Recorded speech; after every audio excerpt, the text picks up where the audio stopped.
This handout is titled Metamorphosis. It's about adding fractions with unlike denominators. They give you an example of one of the problems here and what to do. So in the problem letter A, we have 1/3 plus 1/6. And what we want to do is we want to make a common denominator so we can compare the fractions. So we can't compare fractions until these numbers on the bottom, this number right here and this number here, are exactly the same.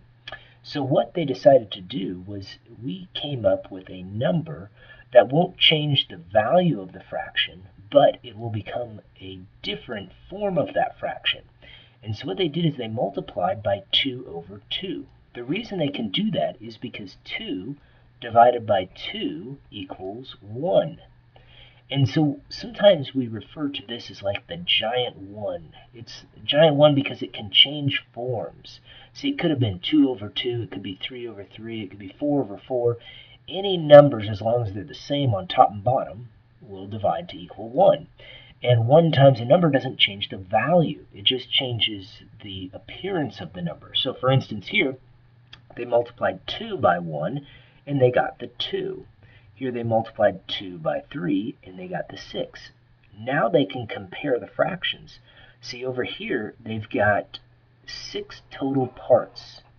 And so if I divide this bar into 6 regions, 1, 2, 3, 4, 5, 6. So I've got 1, 2, 3, 4, 5, 6 regions. 2/6 represents 1, 2 regions being filled in. Well, if I take a look at this one, see, I have the same size bar, and this is why we have to have the same denominator. It's because we need to be able to compare the same types of things. We can't compare 1/3 with 1/6 because the size of the spaces would be bigger. It'd be the same size bar, just be bigger spaces between them. So I draw in the little lines here, and here I only have 1 out of 6. So there's 1 out of 6. So how many do I have? Here I have 2/6. Here I have 1/6. So they add it together and they get 3 out of 6. So notice the 6 doesn't change. The denominator didn't change. That's the whole number of parts, because what a fraction is it's a whole on the bottom, and the whole represents 6 in this case, 6 total parts. That would be a whole. And then on top of the fraction, this number here represents the part. And so what they have here is we've got a part which is 3 spaces filled in, and that's what they have here. See, if we add this together, go ahead and draw another bar here, and we make our different divisions. There's 3, 4, 5, 6.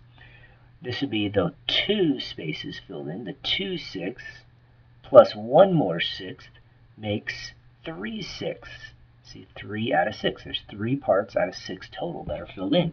Well, the reason this reduces to 1/2 is because if you look at this, if I divide it right down the center here, this is 1 out of 2 pieces, because this 3 and this 3, there's the same number of parts. So that means there's 1 out of 2 pieces here. And what they did here is they divided this top number by 3, and they divided this bottom number by 3, and that's how they got 1/2 as the answer.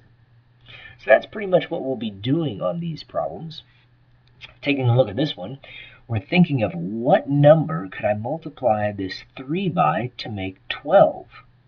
Well, we need it to be one number, and it would end up being 4. See, if I multiply 4 by 3, I get 12. And see, this is a different version of that giant 1. See, the number 1 is what we're multiplying by. 1 times 2/3 makes 2/3. However, I'm coming up with a different version of 1, 4/4. So it's an equivalent fraction, which means it's equal to 2/3. It's just in a different form. So 2 times 4 makes 8. And then I go ahead and multiply the 3 and the 4, and I get 12. And over here, I still have that 1 over 12. And then I count up how many parts I have. See, I'm counting up the 8 parts, and I'm counting up the 1 part, and that makes 9 parts out of 12 total parts. Well, from that point, I can reduce the fraction. Here's where we had to learn some common factors. And factors are numbers that go into these numbers. So I want to reduce this by taking out that common factor. And so I'm going to take out a 3. And then when I do that, let's see what's left over. So 9 divided by 3 makes 3. 12 divided by 3 makes 4. So there it is, 3/4. Well, here's another one to try. 5 and 10 are the two denominators. Those are the numbers I'm looking at first. Can I make a number, can I multiply a number by 5 to make 10? Well, sure I can. That number would be 2. So I can multiply by 2 over 2. Again, that's a different version of 1. So 2 over 2 equals 1. And so that's what I'm multiplying by. Just a value of 1. And 1 won't change the value of the number. It just changes it to different values that will reduce down to that 3/5. So 3 times 2 makes 6. 5 times 2 makes 10. So now I have 6 parts on top of this, and 10 represents the whole. That represents how many different squares there are. Like here there were 6 squares. In this problem there'd be 10 squares.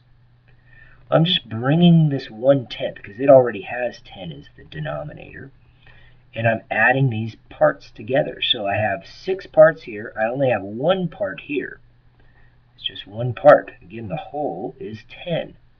And so how many tenths do I have filled in? Well, I have 6 tenths plus 1/10 equals 7 tenths.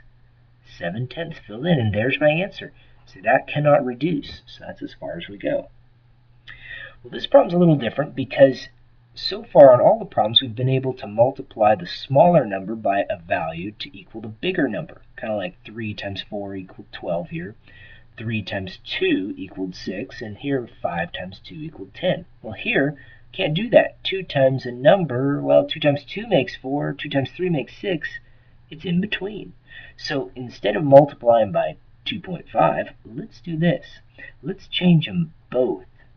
And so what number do they have in common? Well, 5 and 2 only have 1 in common. So if I look at the numbers, 5, the factors of 5 are 5 and 1. The factors of 2 are 2 and 1. So they only have 1 in common. And so if I took these two numbers and multiplied them together, I get 10. And that's the denominator I'm going to use. So I'm going to multiply this one by 2 over 2, this one by 5 over 5. And now I've got two fractions that have the same denominator. So let's go ahead and see what that denominator is. Go ahead and multiply across. 2 times 1 makes 2. 5 times 2 makes 10. Over here, 5 times 1 makes 5. 2 times 5 makes 10. So I can add that together, and I end up with, oh, the same answer as the last one, 7 tenths. So there it is. Again, all I did to come up with that 7 tenths on this last problem is add up the number of parts. We had 2 parts and 5 parts. Those add to make 7 parts.